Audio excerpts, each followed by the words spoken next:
Я думал, надоело думать. Если бы был я гуфом, то давно бы уже дунул. Но я не гуф, решил присесть и открыть свою душу. Приглашу за стол переговоров, внимательно слушай, как там твои дела. Чё творится без меня? Кому себя ты открыла? Нет, кому вернее дала? Не ты, не они, не я, не в силах бороться с этим. Корабль скинул якоря, ведем себя как дети. Мне тебя не хватает, не могу один идти. Хочу твоей я поддержки, хотят сбить меня с пути. Мне тебя не хватает, как Бонни не может без слайда. Если я презентован, то без главного слайда.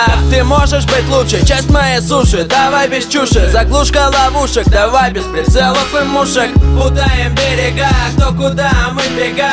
Но, к сожалению, друг от друга такая беда. Моя балда, моя малая, моя ты проблема. Моя вода, я твой малой, моя подсистема. Но теряешь эмоции, теряешь чувства, теряешь искренность лица, свое же искусство. Что-то не поделили, языка не нашли общего, окутанные слухами нашего общества. Мелкий конфуз стал для нас большой обузой. Вроде бы новая машина, но битый кузов. В стиле каспийского груза, разборы полетов, падений, предъявы за осечки без почвы по теме. Куча решений, развитий дальнейших событий. Но так уж вышло, не хочется никак забыть их. Мадам, послушай, ты дико меня задела за душу, также задела за тело. И не умела, пришли с тобой к тому, что есть. Когда нахваливал тебя, это была не лесть. Мой монолог кончается, высказал через песню. Приятно было пообщаться, был с тобой честен. Рискну сказать, родная, оголяя твои плечи.